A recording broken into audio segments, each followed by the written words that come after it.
Irish guy and relax, okay? I know it's early days, I know. I mean, writing some of these footballers off now would be about as clever as drinking milk that's been squeezed out of a horse. Yeah, have fun getting sick in your Cocoa Pops. No, I am not writing any of these off, but when you factor in the level of expectations around their arrivals this summer, I'm gonna find every Premier League club's one summer transfer so far, and that is just underwhelmed. Oh, and by the way, slap a big fat subscribe, you legends. Right, let's go. Arsenal Fabio Vieira. Okay, this is harsh, but I'm sorry, Arsenal shopping over the summer was very, very clever. I mean, it's not like Mikel Arteta just went down the shops to look for ingredients to cook pancakes for his mum and only came back with a basket filled with sugar, cheese, and jars of poo. No, Arteta, he has done a brilliant job with transfers so far, but. And yeah, I know, I sound like Nicki Minaj's lyricist, but no, Fabio Vieira was a £30 million buy from Porto. I mean, he was supposed to slot into an attacking midfield role, right? And sure, he's done well in the Europa League, but I mean, in the Premier League, yeah, I know, he scored in his only start, a 3-0 win at Brentford, so yeah, he's doing okay, but really, so far, he's just been a 10-minute cameo sub.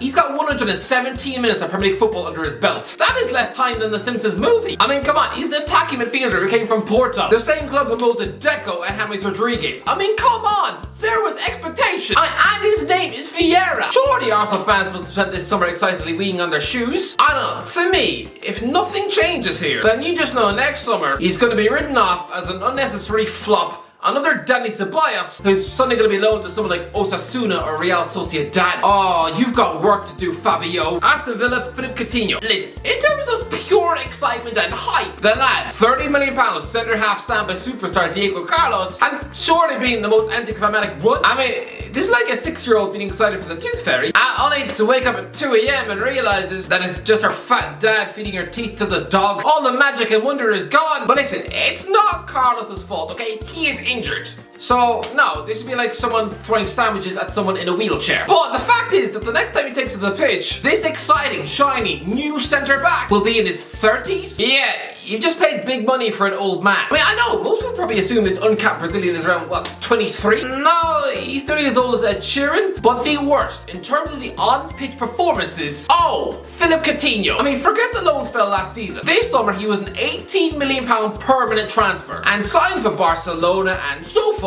0 goals and 0 assists in 10 matches. Lads, he's having the same impact at Villa Park that Stuart Downing had at Liverpool. Someone who had to wait over a year to score a goal. I know Coutinho hit the post against Leeds, but still, stuffed out there on that Villa left wing, he has looked about as dangerous as a bucket of wet cornflakes. Honestly, so far, he's been hideous. I mean, keep this up, Coutinho, and I promise you, he'll be dumped back to Brazil via Vasco da Gama. I mean, it's a shame the Chinese Super League sort of just melted into Swiss cheese, because he'd be an ideal candidate for them. But yeah, no, next season he'll be back in Brazil playing alongside Alex Teixeira whilst weeping into his tea. Bournemouth Ryan Fredericks. Lads, what was Scott Parker complaining about? Sure, on the face of it, it did look like the Bournemouth owner didn't even realise the transfer market was open, right? I mean, the narrative was that the club weren't making any signings, and then when they did, the arrivals looked about as inspiring as gooey hamster sick. For these players, the expectations were dead on the floor. I mean, you know, it's like going out to the cinema with your wife. I mean, she asked you to go and fetch the popcorn, and instead you just come back with a bucket full of gone-off cauliflower, right? But to be fair, £15 million Marco Senesi has been a rocket centre-back, £9 million Marcus Tavernier has been a live-wire menace on the wing, while £3 million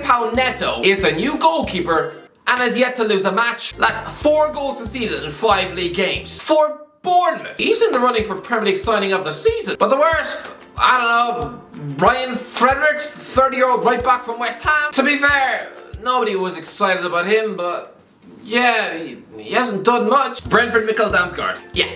When you've just lost Christian Eriksen from your midfield, I mean, who do you possibly replace him with? Thomas Frank. Just copy Denmark's blueprint at Euro 2020. Because, yeah, in comes Mikkel Damsgaard. Honestly, this was so blatant. This was not an original thought. I mean, Kasper Humland is the manager of Denmark, right? Yeah, Frank, you just copied his homework. Because yeah, Damsgaard replaced Eriksen Euro 2020 and very nearly broke English hearts in the semi-final. He was nearly the Danish Ivan Perisic. But listen, this guy is a 22-year-old attacking midfielder. He's a £15 million signing. I was expecting more from this guy. Even though, yeah, in Serie A with Sampdoria, he did have the goal-scoring ability of Judah Pringles. Well, lad, he's not even forced his way into the starting 11 yet. He's come off the bench 5 times. He started 1 game, yes, and the pressure was on him to provide the creative spark. He looked about as lifeless as Louis Walsh's eyes. So far, Damsgaard, it's not been good. Brighton, Billy Gilmore. Oh, Billy. Just give up. I thought Billy Gilmore to Brighton would be one of the signings of the summer. I mean, he's a ball-playing midfielder. Surely he's a perfect fit. He already had one nightmare loan spell away from Chelsea at Norwich, and now it's a £10 million permanent deal. Brighton and Hove Albion is this guy's future now. Come on, he's a Scottish wonderkid apparently. He's played 2 minutes. 2 single minutes. Are you serious? What is this? He'd have got more games at Chelsea. Yeah, I know. When he saw that on the news, that Graham Potter ditched him to take the Stamford Bridge job, oh, he must have felt like chewing off his hand. Ozzy, it's like leaving your childhood sweetheart for someone else. And yet, after one day, they just ditch you to go off and start kissing cats in the park. It's all a bit embarrassing. Come on, Billy, this is a massive waste of your time. Chelsea, Dennis Zakaria. Does Graham Potter even know this man exists? Admit it, I'm guessing at least 85% of you forgot that Chelsea had even signed this man. I mean, you could tell Thomas Tuchel was getting desperate when he was convincing the owners to give him a last-minute panic grab of Dennis Zakaria from Juventus' midfield on loan. I mean, it's mad. Over a year ago, this man was at Borussia Mönchengladbach and pinpointed as the guy to solve all of Man United's midfield problems. Well, now clearly he's just a Swiss Steve Sidwell. I mean, remember when Newcastle bought Henry Saivet in 2016 and then just clearly chucked him into a basement for 5 years? Well, Zakaria, he's officially a Chelsea employee, yes, but I promise you,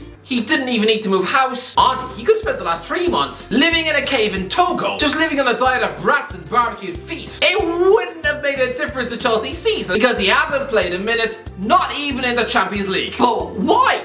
Why does Potter hate him so much? Does he really just have the first touch of a wheel of cheese? I did not think it was possible for Chelsea to find a more anonymous midfielder than what Saul Niguez was, but bingo, you found one. Why did Tuchel think he needed this guy? Crystal Palace, Chris Richards. Lads, when you see some of these transfers, you look at the clubs they were bought from. Chris Richards is a 22-year-old American centre-back who just spent 3 years at Bayern Munich. I mean, Patrick Vieira bought him for £10 million, and he's barely played. 3 substitute appearances. The last of it was playing left back for half an hour at the Etihad. Lad, we entered the pitch in 57 minutes. Palace were 2-1 up. Vieira brought him on to help protect the lead, dig in, and produce a defensive masterclass. Instead, he was on the pitch to watch Erling Haaland score 3 times, and we haven't seen Richards since. I don't know, so far, he's just been an underwhelming veggie pizza. Everton, James Garner. Lads, Everton's signings have been top notch. I mean, this time last year, poor old Rafa Benitez was only allowed to fill his shopping basket with cheap, out-of-date biscuits. I mean, come on, it was cool to sign Andros Townsend in 2016. Definitely not in 2021. Honestly, it's like now being given concert tickets to go and see the chicken connoisseur. I mean, imagine if Rafa had been allowed to loosen the purse strings like Lampard has. I'm pretty sure he would now be a disgraced mess of a coach who's now being asked to manage Nottingham Forest. Honestly, justice for Rafa. But yeah, credit to Lampard. The players he's identified have largely been great. And I would say the Toffees have arguably won the transfer window. They've all been brilliant. But I'm tossing James Garner into the list. I mean, the way Manchester United fans reacted to losing him this summer on a permanent deal. You'd swear they were just told that their wife was leaving them for their dad. Honestly, some Man United fans were overreacting to a mind-numbing degree. Honestly, it was like when Robbie left Take That. Lad, I'm gonna say this. Tom Cleverley was a better footballer than Garner. I mean, he was part of a Premier League winning midfield. Garner has played 15 minutes for Everton, which was really against Man United. Just calm down. This is not the one that got away. No, it's just the midfield version of Michael Keane. Honestly, just settle down. Fulham said the opposite. Most of Fulham's summer signings have been awful. I'm sorry, but they've done it again. Fulham fans must be crying into their soup. They haven't had a quality summer transfer window in the Premier League since 2009, back when they were buying Stephen Kelly and Damien Duff. That's nearly 14 years ago, and they've done it again. It's been absolute wet rubbish. And yes, you are in a relegation scrap. So, what do you want to pick? In terms of pure expectation, lads, only 3 years ago, West Ham were quoting Man United £75 million for their centre-half Issa Diop. Yeah, 75 mil. He was almost Harry Maguire levels of cash. I mean, I'm guessing Diop is relieved he didn't make the move to Old Trafford, because he would similarly have his confidence crushed into a cube and fed to the cows. But come on, it's not as if this is your typical washed-up big name looking for one last paycheck. No, he's only 25. I mean, he was 2018's version of Wesley Fofana. Anyway, he's had one good game for Fulham, playing 90 minutes in a 3-2 win at Nottingham Forest. But other than that, yeah, he played the full match as they were knocked out of the EFL Cup at Crawley Town, and he played in the second half in the 4-1 home defeat to Newcastle. He's mostly been an underwhelming fried egg. Leeds, Luis Sinisterra. Look, I know he scored 2 goals in the league. Big whoop. He's a £22 million signing from Feyenoord. He is the 5th most expensive signing in the history of the club. He netted 23 goals last season. You would expect some goals from Sinisterra. at a minimum. But he's also yet to start a single league win, and was stupidly sent off one of the most brain-dead, idiotic red cards I've ever seen in my life against Aston Villa. Leicester about phase. If it was up to the Leicester owners, they wouldn't have signed a single soul in the summer. But to be fair, with Wesley Fofana walking out the door to Chelsea, I mean, they had to replace him with someone, or I think the Leicester owners would have just screamed until they vomited out their nose. Well, now, about phase is a £15 million signing from Reims, and yeah, it is a worrying sign that he looks like David Luiz. I mean, most centre-backs who sport that haircut, they look about as shaky as a grandmother's hip. I know you shouldn't read anything into image, but lads, I mean, if your sister was going on a date with someone looking like Jeffrey Dahmer, I think you'd have words in her ear. Honestly, it's not a good look when your star centre-back looks like the third member of Rizzle Kicks. And lads, he made his debut at Tottenham and helped the team concede 3 games, 2 defeats, one of which was against Bournemouth.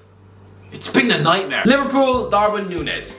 I feel like this is a trap. Lads, the correct answer is probably Arthur Melo, but I think we all sort of knew he was going to be another Saul Niguez. I mean, apparently Liverpool wanted Niguez a year ago, but I mean, clearly they dodged the bullet. But they've only gone and made the same mistake again by taking in an unwanted Melo at a low moment. Listen, I am putting in Darwin Nunez, and I know he is far from a flop, and will be a brilliant signing, yes. But when you factor in the expectations, then so far, if I was a Liverpool fan, I would not be happy with this start. He scored in his debut in the Community Shield against Man City, in a match where Helen thumped the crossbar from 2 yards out. Lads, don't lower the bar of expectation for Nunez now. Lads, he had 4 goals in a single match against RB Leipzig in pre-season. Don't forget the hype.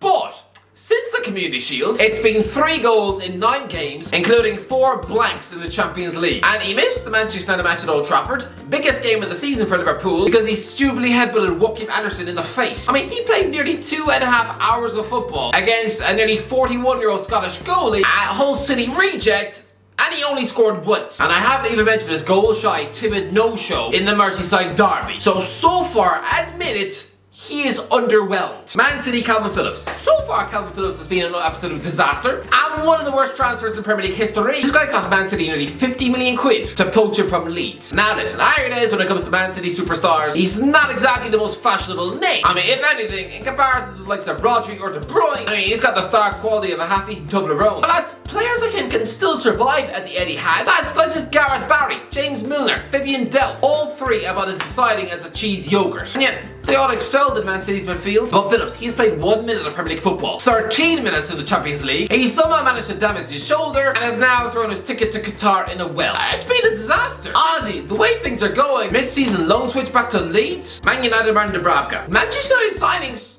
have been good. To be fair, they've mostly been pretty solid. I mean, some early moments for some, like when Lisandro Martinez looked like a terrifying hobbit away at Brentford. Honestly, he looked a bit like Samwise Gamgee after he realised there was nowhere to buy donuts in Rivendell. But no, I mean, yeah, Man United signings have mostly been decent. I mean, sure, there'll be moments where Casemiro looks like he's about to fall into the same dustbin of despair as Donny van de Beek, but he's actually been pretty good when he's playing. So I don't know, really, Martin Dubravka? I thought he'd be the club's cup goalie and be an absolute beast in the Europa League, but he's actually yet to play a single minute. Newcastle Matt Target. Well, Newcastle haven't really made any duds this summer. I mean, I don't want to pick on Loris Karius because, I mean, what's he supposed to do? He was clearly just bought to pick his nose on the bench. I mean, he's living out the life that Ben Foster didn't want. I guess Matt Target, maybe. This summer, he was a permanent £15 million switch from Aston Villa, and lads, you just know he's only getting 1 season in the first team. Honestly, Eddie Howe is probably already looking at left backs for next summer, because so far, Target has not started in a Premier League win in nearly 3 months. I mean, he sat out 2 games due to a dead leg, and is currently struggling to get into the team past Dan Burn. You know, a lumbering centre back, probably taller than Frankenstein, who's being shoved out at left back, which again is a bit awkward to watch. I mean, in a world of nimble, low centre of gravity, overlapping fullbacks like Andy Robertson, then seeing Burn out there, it's a bit like seeing Peter Crouch doing ballet or watching a donkey attempt to swim. So yeah, so far,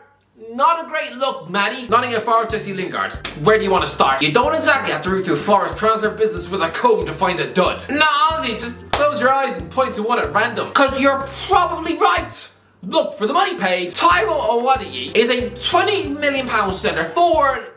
He's only got 2 goals so far. I mean, he's definitely towards the top of the list, but I'm sorry, for the wages being paid and the undeniable talent in his boots, then this is embarrassing for Jesse Lingard. He was supposed to be Forest's best player by a country mile. He was doing them a favour, right? So yeah, 0 goals, 0 assists, and he's been substituted in 3 out of his last 5 starts. And oh yeah, he started 3 of the last 5 games on the bench. Aston Villa at home was a crucial must-win match on Monday night. Steve Cooper didn't even bring Jay Lings on. Sorry, but he's been a mess. Southampton's Kamara. I know he's still young, but no, I don't care. Southampton need goals. Kamara is a 20-year-old centre forward. Yeah.